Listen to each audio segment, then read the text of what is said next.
This is Ryan from the Gecko Talk podcast. The Gecko Talk podcast is supported by Golden Valley Reptiles, a hobbyist breeder of leopard geckos with over 7 years of experience, with main focus of proving healthy, quality leopard geckos. Hello everyone, my name is Ryan, and this is the Gecko Talk podcast. Today we have a special guest, Enzo from enzosgeckos. How are you, Enzo? I'm good, Ryan. How are you? Good. So today we're going to be asking Enzo a few questions, and let's hit it off. So the first question is, how did you get into the leopard gecko hobby? Well, it's a pretty similar story to tons of other people. Since I was little, I just really liked reptiles and all animals and that type of thing, and we used to always go down by like the train tracks and catch blue-bellied lizards, because I'm in California, so I think they're known as western fence lizards. Mm-hmm. But we catch bluebellies on the railroad tracks and, catch them and release them and stuff, and got really into that. It was only so long before I convinced my parents to let us get a leopard gecko, because they wouldn't let us get a cat or a dog. And, got one from Petco, whatever, took care of it. Leopard gecko from Petco, probably not the best care. Yeah. Probably on sand or whatever. I really can't remember because I was little, but it was really cool to have my own reptile in my house, and I just really liked the leopard geckos. And then I kind of didn't have them or would give them away, or I kind of got out of the reptile thing and wasn't really keeping any animals at all. And it wasn't until I was a freshman in high school that I met this girl who had a ball python, and I was like, "Whoa, you have a ball python? That's super cool." And she was like, "Yeah, he's a spider morph." And I'm like, "Whoa, what's that? What's a morph?" And she pretty much explained to me what a morph was, and I was just amazed by it. I thought it was so cool. So I pulled out my phone and I started looking up videos and photos of ball python morphs and whatnot, and I see all these beautiful ones, just all this crazy ball python morphs. Everyone knows all the crazy morphs out there. I just start looking at them, and I'm just amazed at how different these morphs can look compared to a wild type looking ball python, right? And I thought it was super cool. And then all of a sudden I'm like, whoa. What if it's like this for leopard geckos? I've been keeping leopard geckos for a few years. What if it's like this for leopard geckos too? So I look it up, and there's all these beautiful types of leopard geckos that look drastically different than the way, the only leopard geckos I'd ever seen, which is just normal looking, plain old, as close to wild type or high yellow leopard geckos as you'd find, right, at a Petco or whatever. Mm-hmm. So I was really intrigued by that, and I thought it was super cool. So I started looking into it more, started watching videos, and realized there's leopard gecko breeding, and you can understand the genetics between leopard geckos and the relationship between the genetics and all that stuff. And I'm really interested in that biological perspective of genotype and the phenotype, and how genetics work, and between the parents, and what is predictable to become from genetics and what isn't predictable, and that kind of stuff. So I'm like, I gotta get my hands on some geckos and breed. So that's how I got introduced to the hobby, and I pretty much just started by creating an Instagram just for the geckos that I had. And at that point, I also was into a bunch of other reptiles. So it's like a snowball. I had like a tegu at one point. I had a ball python at one point. Panther chameleon, Jackson's chameleon. I even had a crested gecko at one point for a short amount of time before I realized I was really into the leopard geckos.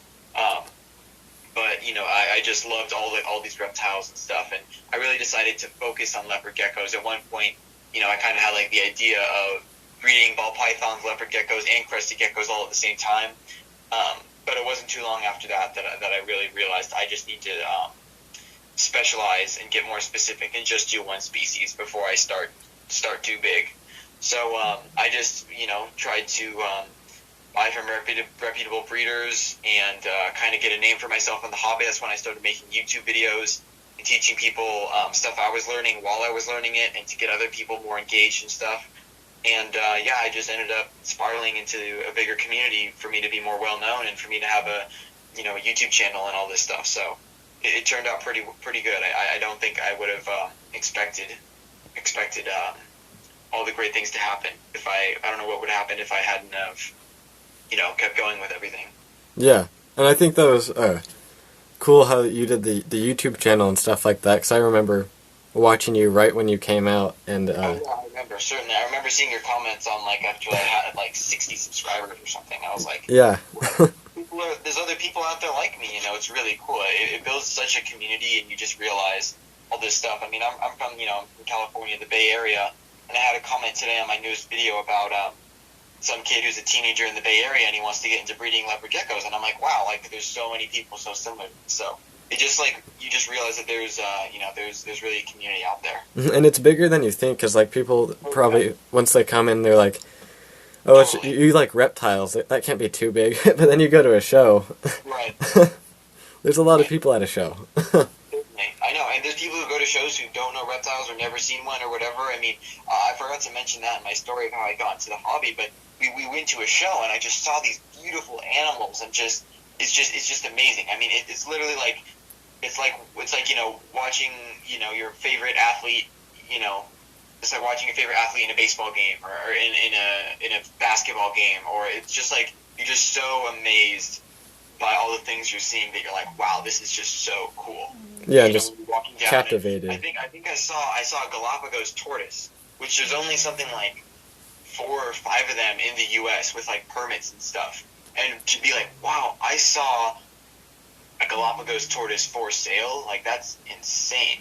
But it was like $10,000 or whatever. They're just so darn rare. But it was really cool. And you just see all this stuff, and you talk to people, and people are friendly, and everyone puts aside their other identity, their 9-to-5 job, their whatever they do.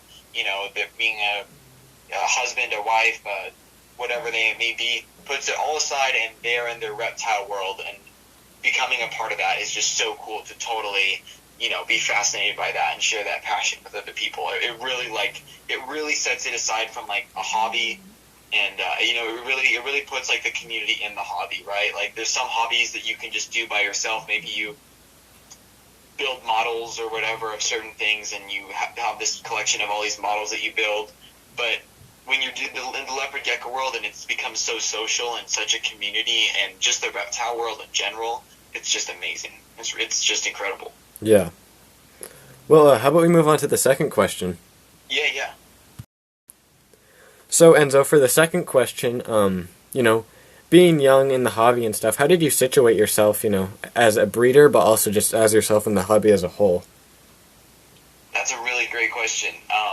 This one took me a little bit of thinking because, I try, and you don't want to stand out too much as a child in the hobby, because I think I started messaging people and asking about geckos and stuff when I was like 14 or so. So now that I'm 17 years old, I'm really glad I didn't ask a lot of dumb stuff and act really childish, because you can certainly tell when children are messaging you, and you can just, it's not like in an obnoxious way, but you just know that they're younger and they want to learn more. But I just tried to be like as mature as I could, and just like trying to be scientific with everything and trying and understanding everything, because I really love biology, and I love all the stuff, like I said earlier, about talking about genotype, phenotype, the genetics, all that stuff. It's really interesting to me. So I just tried to be like as engaging as I could be, and just try and act as mature as I could. So also like having a YouTube channel, it showed people who I was, and it showed people what I know, what I look like, how I sound, how I talk, all this stuff. It just kind of like puts me more out there and shows that I'm like willing to, possibly face criticism or face whatever it may be, but I'm really exposing myself and ready to hear from people and all that stuff, and ready for people to see me. So yeah, it's like a thing that not quite as many younger people might be doing. So I just tried to act as mature as I could, and be scientific and very careful, and act businessy in business terms doesn't really sound the best, because I don't want to think of the hobby too much as a business, but you need to be very proper with how you respond to people, how you reach out to people, all this stuff when you're inquiring about a leopard gecko or all this stuff. And that took some time. I will admit, there's plenty of learning curve. There were tons of times I would message someone or email someone about a gecko and not respond back, or totally ghost them. The stuff that drives me crazy as a breeder, right? That I'm sure would drive you crazy when people go, hey, I love that big super giant Richard you've got. I'm sure, can I have him? Or how much is he, right? I got so many requests. That you get, you get a load of questions about for sale stuff and all this. And, you know, like I said, there's definitely a learning curve. Everyone figures it out. You get tons of adults doing it too, who are even messaging and asking for stuff about for sale or whatnot, or like, oh, hey, what happens if I pair my, you know, Max Snow to a Firewater? You're like, you know, kind of like that stuff of like, come on, just do your due diligence and figure that kind of stuff out. Yeah. But, you know, like I said, it takes a learning curve. I'm just glad, like, my learning curve, I didn't do it on the wrong people, for people to not think I could, you know, be in this business of leopard geckos and be in this hobby and be reputable, right? And to know that, you know, I think as my position in the hobby that, you know, people trust me and people find my videos useful and find my information and all that stuff to be useful to them. So, you know, thankfully I didn't screw up and start asking, you know, the biggest breeders out there about prices on geckos and ghost them, or say I would buy something and not respond. So thankfully, you know, I don't think my reputation was hurt too bad about that. But yeah, I definitely tried to situate myself in a way, thinking forward, looking back, that I would be happy with how I acted. So I am, you know, I'm certainly, you know, happy that I did reach out to breeders and talk to them and want to know more and ask questions in a way that's not being too pesky. Yeah.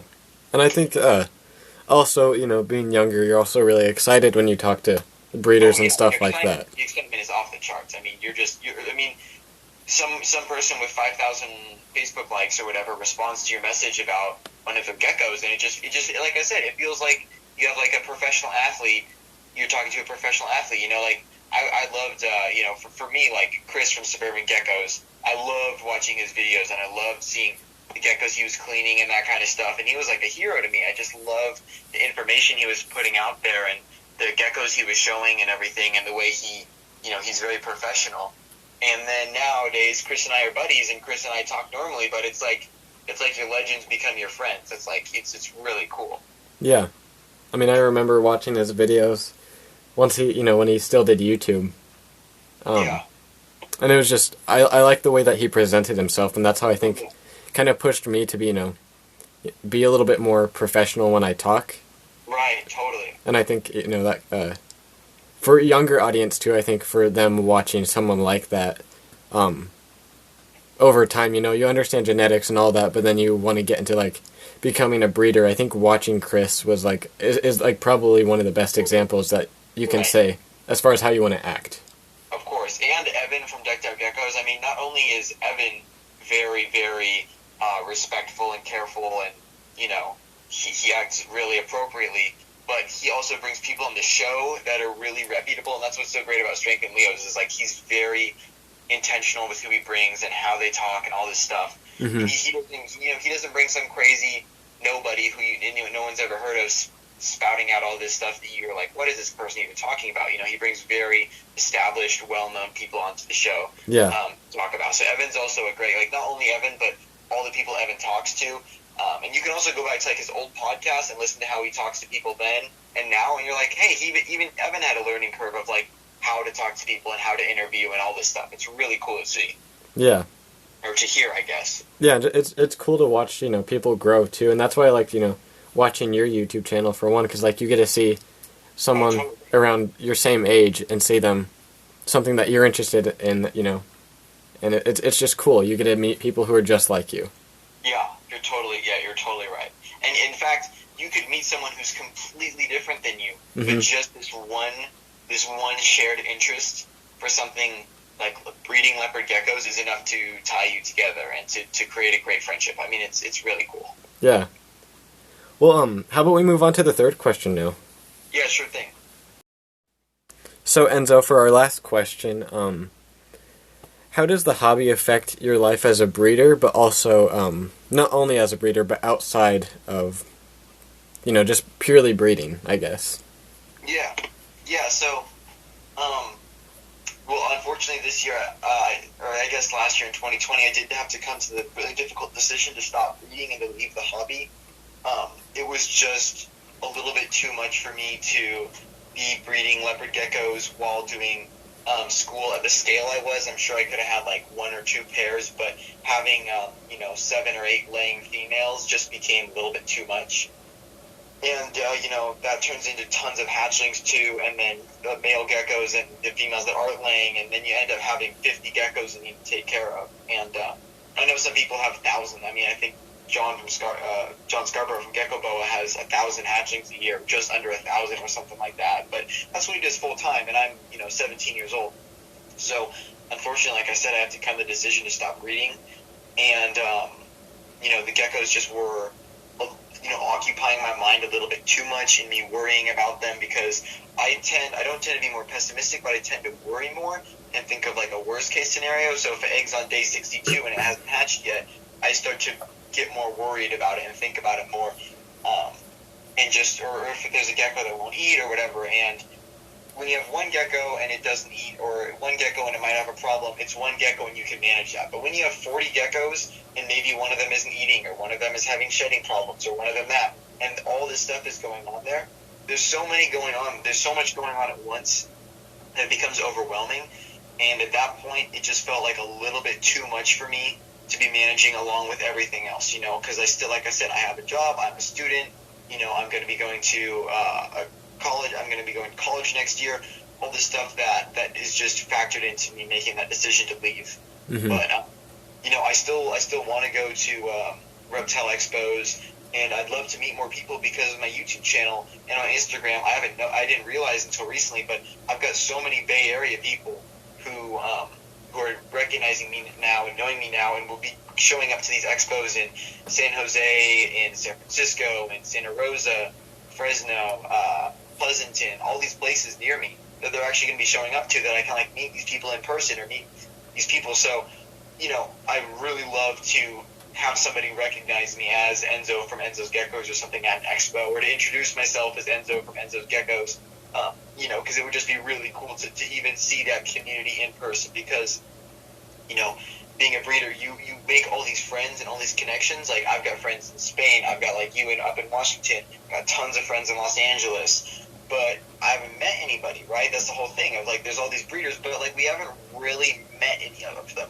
in person. Not really, not usually. Mm-hmm. So, that kind of stuff of meeting these people in person and expos and all that stuff is super cool, and it's great. I mean, it's what I'm hoping for. And once expos come back, I'd love to go down to one and see and post on my story and say I'm going to be at this expo hanging out with Sam from Sam's Geckos, or someone else vending, just to see if I can find more people and meet them. And that's the other thing that to answer your question about what's my experience been with being in the hobby, and how's my passion translated out of the hobby, because mm-hmm. I've made tons of friends that I'm very good friends with and talk to often, and we end up talking about other things and realize how similar we are in other aspects too, not just the gecko world. Mm-hmm.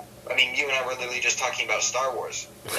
It's so cool. You just meet all these people, and like I said, at first, the only similarity of that you mutually have is your interest and your passion for leopard geckos, and then you become friends on another scale, and it's just super cool. I mean, the community, like I said, is great, and people recognize me, and my family and my friends know I do this, and I have a YouTube channel and stuff, so everyone knows, I'm the leopard gecko guy, I'm the leopard gecko breeder. But it's been pretty cool. Yeah, so I guess to go further in depth, as when you were breeding, how did you go about I guess it's kind of hard to word. I guess people inquiring of how to breed and stuff like that. How would you pass down your information and stuff like that? Yeah, I would really just try and do it in a way that doesn't make me sound too patronizing or anything to them. I don't want to be all oh, you're nobody, I can't, I'm just going to tell you to go do your research. Because certainly I do tell people to go do their research, to watch videos, do the due diligence. Yeah. It's very important. So, that is very important, and that is something that I do. But I try and be respectful of them, because I was literally in their place, right? You were in their place. We reach out to these big breeders, maybe not even knowing they're a big breeder at that point. or a breeder who's got better, time to do better things or more important things. So you just got to try and be as respectful as you can. Maybe I would send them like a link to another video that I thought was very useful, or I would send them a link to one of my videos or something like that. So then I could, just kind of like teach them in a way that's not like directly, but I have definitely taken time. Some people, when they message you, even if it's like over text or whatever, you kind of get a feel for certain people that you're like, hey, I like how this person is talking to me. I like the questions they're asking. And then you end up becoming friends with them, and you kind of help support them breeding, or you'll always answer questions for them. And, you have to kind of be pesky sometimes and be at somebody's ankle to make friends in the hobby too. I mean, that's just kind of how it is, or to get noticed. It's really good to have like a mentor, because one of my mentors was Sam from Sam's Geckos, and Sam is awesome. She's local, and I met up with her to buy a gecko from her a couple years ago, and I talk to Sam all the time, and we're always talking geckos, we're always talking other stuff. Like, Sam and I talk all the time. So, it's really cool, because I messaged her all the time, and I would see her at expos and talk to her at the expos, and it goes from, oh, you're that pesky person asking me about breeding and asking me about geckos, to, oh, you really are interested in this, you're really interested in what I'm doing, let's, become friends. And it just makes a big difference. So, for people asking me about breeding leopard geckos and stuff, I try and not do it in a patronizing way, or in a way that makes me seem smarter than them or better than them because I know more, because they're coming to me, or because they don't know something. I try and be supportive and helpful to them. But at the same time, I got to keep my cards, close to me. I can't be putting my hand face down or face up and showing everybody everything and telling everybody that, because, being spoon-fed, it doesn't go well in this hobby. It's something that you need to know.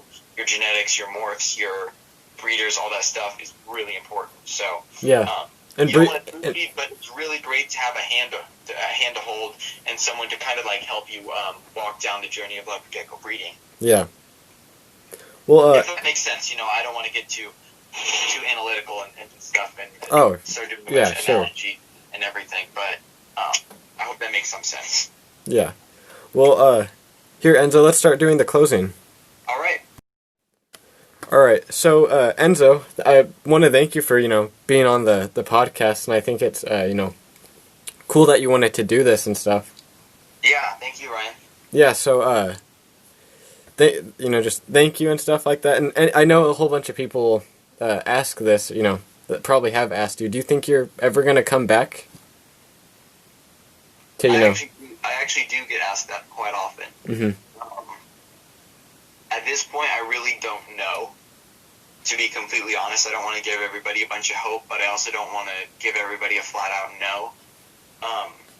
As I was talking to you earlier off not recording, I'm really interested in the subspecies of leopard geckos, and the similar species, everything under the genus Eublepharis is really interesting to me.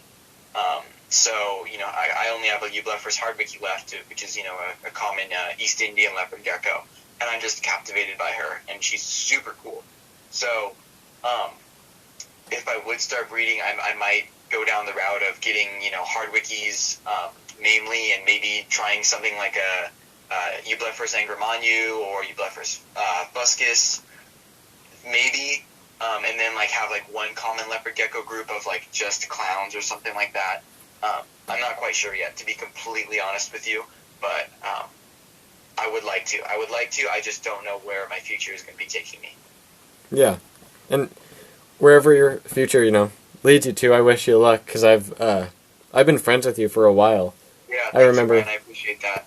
Remember when you first kind of joined in? I started watching you, and it was just fun to talk to someone the same age as you. Totally, man. With the same passion. I definitely learned a lot from you. Thanks, Ryan. So, I'm really glad to hear that. I know that you're one of the most knowledgeable dudes out there. Well, that's a lot coming from you. In my opinion, I think you're certainly one of the most knowledgeable people out there. So, to know that I helped contribute to that is pretty cool. Well, certainly did. Well, thank you for being on the podcast, and we'll see you guys later. Bye.